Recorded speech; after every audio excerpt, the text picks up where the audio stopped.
दोस्तों, अनुमान हमें सच्चाई से दूर ले जाता है। वे हमारे मन में ऐसी कहानियां बनाते हैं जो अक्सर वास्तविक नहीं होते हैं, और फिर यही कहानियां दुख, तनाव और संघर्ष का कारण बनती है। इसलिए आज से एक नया निर्णय लीजिए। अनुमान कम, स्पष्टता अधिक, कल्पना कम, संवाद अधिक। और अब इस पुस्तक के अंतिम और अत्यंत व्यवहारिक समझौते की ओर बढ़ते हैं। ऑलवेज डू योर बेस्ट, जो हमें सिखाता है कि पूर्णता नहीं बल्कि ईमानदारी और प्रयास ही जीवन की वास्तविक सफलता है। दोस्तों, अब हम इस पुस्तक के चौथे और अंतिम समझौते पर पहुंच चुके हैं। यह समझौता सुनने में बहुत सरल लगता है, लेकिन वास्तव में यही वह सिद्धांत है जो बाकी तीनों समझौतों को जीवन में लागू करने की शक्ति देता है। और वह समझौता है ऑलवेज डू योर बेस्ट, अर्थात हमेशा अपना सर्वश्रेष्ठ करो। पहली नजर में यह सामान्य सलाह जैसी लग सकती है, लेकिन लेखक इसका अर्थ कुछ अलग तरीके से समझाते हैं। हर समय परफेक्ट बनो, वे नहीं कहते कि हर काम में नंबर एक बनो। वे कहते हैं कि कभी गलती मत करो। वे केवल इतना कहते हैं, हर परिस्थिति में अपना सर्वश्रेष्ठ प्रयास करो। आपका सर्वश्रेष्ठ हर दिन एक जैसा नहीं होगा। इस अध्याय को सबसे महत्वपूर्ण बात है, लेखक कहते हैं कि आपका बेस्ट हर दिन बदलता रहता है। जिस दिन आप स्वस्थ हैं, ऊर्जावान हैं, प्रेरित हैं, उस दिन आपका सर्वश्रेष्ठ अलग होगा।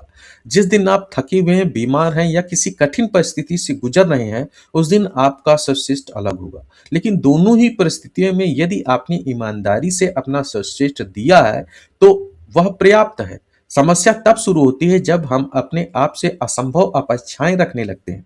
बस हम सोचते हैं कि हमें हर समय परफेक्ट होना चाहिए, और जब हम ऐसा नहीं कर पाते तो स्वयं को दोष देने लगते हैं। अपूर्णता का जाल। लेखक कहते हैं कि पूर्णता की चाह अक्सर हमें दुख देती है, क्योंकि पूर्णता एक ऐसा लक्ष्य है जिसे पूरी तरह प्राप्त करना लगभग असंभव है। यदि आप हमेशा परफेक्ट होने की कोशिश करेंगे तो हर छोटी गलती आपको असफलता जैसी लगेगी। यदि आप स्वयं की आलोचना करेंगे, निराशा होगी और धीरे धीरे प्रयास करना भी छोड़ सकते हैं। लेकिन जब आपका लक्ष्य केवल अपना सर्वश्रेष्ठ देना होता है, तब स्थिति बदल जाती है। तब आप सीखने पर ध्यान देते हैं, न कि केवल परिणाम पर। एक किसान की कहानी। कल्पना कीजिए कि एक किसान खेत में बीज बोता है। वह मिट्टी तैयार करता है, पानी देता है, देखभाल करता है। लेकिन क्या वह बारिश को नियंत्रित कर सकता है? क्या वह मौसम को नियंत्रित कर सकता है? नहीं। उसके नियंत्रण में केवल उसका प्रयास ही है। यदि उसने अपना सर्वश्रेष्ठ किया है तो उसे शांति मिलेगी, क्योंकि उसने अपना कर्तव्य निभाया है। ठीक उसी प्रकार जीवन में भी हमारे नियंत्रण में परिणाम नहीं होते हैं। हमारे नियंत्रण में केवल हमारा प्रयास होता है। परिणाम से अधिक महत्वपूर्ण है प्रयास। हम में से अधिकांश लोग परिणाम देखकर स्वयं का मूल्यांकन करते हैं। यदि सफलता मिली हो तो हम खुश होते हैं, यदि असफलता मिली हो तो हम निराश होते हैं। लेकिन लेखक कहते हैं कि यह दृष्टिकोण अधूरा है, क्योंकि कई बार उत्कृष्ट प्रयासों के बाद भी परिणाम और उपेक्षा के अनुसार नहीं आते हैं। कई बार बिना विशेष प्रयास के भी सफलता मिल जाती है, लेकिन केवल परिणाम को सफलता का मापदंड मान लेना यह उचित नहीं है।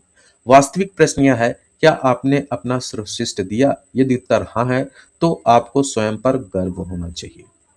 अगले तीन समझौतों को लागू करने की कुंजी। लेखक कहते हैं कि चौथा समझौता बाकी तीन समझौतों को मजबूत बनाता है। उदाहरण के लिए, आप हमेशा अपने शब्दों के प्रति निष्कलंक नहीं रह सकते।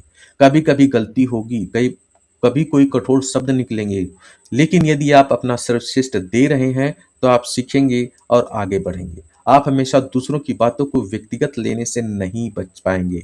कभी कभी भावनाएं हावी हो जाती हैं, लेकिन यदि आप अपना सर्वश्रेष्ठ दे रहे हैं तो आप धीरे धीरे बेहतर होते जाएंगे। आप हमेशा अनुमान लगाने से नहीं बच पाएंगे, लेकिन हर दिन थोड़ा अधिक जागरूक बन सकते हैं, और यही प्रगति है। आलस्य और पछतावा। लेखक कहते हैं कि जब हम अपना सर्वश्रेष्ठ नहीं देते तब पछतावा पैदा होता है। हम सोचते हैं, काश मैंने थोड़ा और प्रयास किया होता, काश मैंने अवसर का सही प्रयोग किया होता, काश मैंने डर को अपने ऊपर हावी ना होने दिया होता। लेकिन जब आप अपना सर्वश्रेष्ठ देते हैं तो भले ही परिणाम आपकी इच्छा के अनुसार ना आए, फिर भी आपके मन में शांति रहती है, क्योंकि आपको पता होता है कि आपने अपनी तरफ से कोई कमी नहीं छोड़ी। आत्मसम्मान का वास्तविक आधार। बहुत से लोग आत्मसम्मान को उपलब्धि से जोड़ते हैं, लेकिन लेखक कहते हैं कि सच्चा आत्मसम्मान प्रयास से पैदा होता है। जब आप अपने मूल्य के अनुसार जीते हैं, जब आप ईमानदारी से प्रयास करते हैं, जब आप कठिन परिस्थितियों में भी हार नहीं मानते, तब आपके भीतर सम्मान पैदा होता है। और यह सम्मान हमारी बाहरी प्रशंसा पर निर्भर नहीं करता है। हर दिन एक नई शुरुआत। इस अध्याय का एक सुंदर संदेश है, हर दिन एक नया अवसर। यदि कल आप असफल हुए थे तो कोई बात नहीं, यदि कल आपने गलती की थी तो कोई बात नहीं, आज भी फिर से अपना सर्वश्रेष्ठ दीजिए। जीवन पूर्णता जीवन पूर्णता की प्रतियोगिता नहीं है, यह निरंतर विकास की यात्रा है। लेखक का संदेश। लेखक का मानना है कि जब आप अपना सर्वश्रेष्ठ करते हैं तो अपराध बोध कम हो जाता है, आत्म आलोचना कम हो जाती है और जीवन अधिक सहज बन जाता है, क्योंकि तब आप स्वयं के शत्रु नहीं रहते, आप स्वयं के सहयोगी बन जाते हैं। चारों समझौतों का सार। अब तक हमने चारों समझौते समझ लिए। पहला, अपने शब्दों के प्रति निष्कलंक बनो। दूसरा, किसी भी बात को व्यक्तिगत मत लो। तीसरा, अनुमान मत लगाओ। चौथा, हमेशा अपना सर्वश्रेष्ठ करो। सुनने में ये चार नियम सरल लग सकते हैं, लेकिन यदि इन्हें वास्तव में जीवन में उतार लिया जाए तो ये व्यक्ति के सोचने, महसूस करने और जीने के तरीके को बदल सकते हैं। दोस्तों, यह पुस्तक हमें कोई जटिल दर्शन नहीं सिखाती, यह हमें जीवन के मूल बातों की ओर वापस ले जाती। लेकिन अभी एक अंतिम प्रश्न बचता है। यदि कोई व्यक्ति इन चार बात इन चार समझौतों को अपने जीवन में लागू करना शुरू कर दे तो उसके जीवन में वास्तव में क्या परिवर्तन आ सकता है? इन सिद्धांतों को रोजमर्रा की जिंदगी में कैसे उतारा जाए, इसी पर हम इस वीडियो के अंतिम भाग में बात करेंगे, जहां इस पूरी पुस्तक का पूरा सार एक शक्तिशाली जीवन दर्शन के रूप में समझेंगे। अब हम इस पुस्तक की यात्रा के अंतिम पड़ाव पर पहुंच चुके हैं, लेकिन इससे पहले कि हम इस वीडियो को समाप्त करें, एक क्षण के लिए रुकिए और अपने जीवन को देखिए। क्या कभी आपने ऐसे शब्दों का प्रयोग किया है जिन्होंने आपको भीतर से कमजोर किया हो? क्या कभी किसी की आलोचना ने आपका पूरा दिन खराब किया है? क्या कभी आपने बिना सच्चाई जाने कोई अनुमान लगाया है और बाद में पता चला हो कि आप गलत थे? क्या कभी आपने केवल इसलिए खुद को दोषी महसूस किया हो क्योंकि आप परफेक्ट नहीं बन पाए? यदि आपका उत्तर हाँ है, तो आप अकेले नहीं हैं। लेखक कहते हैं कि लगभग हर इंसान इस समस्याओं से गुजरता है। यही कारण है कि यह पुस्तक इतनी महत्वपूर्ण है, क्योंकि यह हमें कोई पहचान नहीं देती, यह हमें हमारी वास्तविक पहचान याद दिलाती है। इस पुस्तक का वास्तविक उद्देश्य।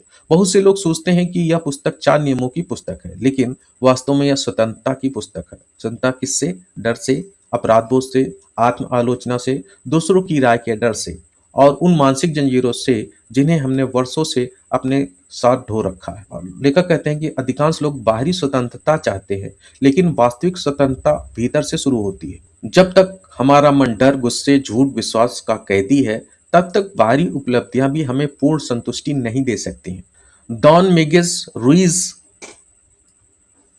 हमें यह नहीं कहते कि जीवन में कभी समस्याएं नहीं आएंगी। वे यह भी नहीं कहते कि आप हमेशा खुश रहेंगे। वे केवल इतना कहते हैं कि आप अपने भीतर ऐसी जागरूकता विकसित कर सकते हैं जो आपको परिस्थितियों का गुलाम बनने से बचा सकती है। यही यह पुस्तक का सार है। परिस्थितियां बदलती रहेंगी, लोग बदलते रहेंगे, दुनिया बदलती रहेगी, लेकिन यदि आपके भीतर स्पष्टता और जागरूकता है तो आप स्थिर रह सकते हैं। आज रात सोने से पहले स्वयं से 4 प्रश्न पूछिए। क्या मैंने आज अपने शब्दों का सही प्रयोग किया? क्या मैंने किसी बात को आवश्यकता से अधिक व्यक्तिगत लिया? क्या मैंने कहीं बिना सच्चाई जाने अनुमान लगाया? क्या मैंने अपना सर्वश्रेष्ठ दिया? यदि आप प्रतिदिन केवल इन 4 प्रश्नों का ईमानदारी से विचार करें तो धीरे धीरे आपका जीवन बदलना शुरू हो जाएगा। दोस्तों, जीवन को बदलने के लिए हमेशा बड़ी क्रांति की आवश्यकता नहीं होती। कई बार छोटे छोटे जागरूक निर्णय ही सबसे बड़े परिवर्तन लाते हैं। एक बेहतर शब्द, एक कम प्रतिक्रिया, एक स्पष्ट प्रश्न और एक ईमानदार प्रश्न, यही इस पुस्तक की शांति है, यही इस पुस्तक का अंतिम संदेश है। दोस्तों, यदि आपको यह प्रसंग पसंद आया हो तो वीडियो को लाइक करें, अपने मित्रों और परिवार के साथ साझा करें और ऐसी ही ज्ञानवर्धक एवं जीवन बदलने वाली पुस्तकों के सारांश सुनने के लिए हमारे चैनल ऋषि रिलैक्स को अवश्य सब्सक्राइब करें। मिलते हैं अगली पुस्तक के साथ। तब तक याद रखिए, सच्ची स्वतंत्रता बाहर नहीं, आपके अपने मन के भीतर छुपी हुई है।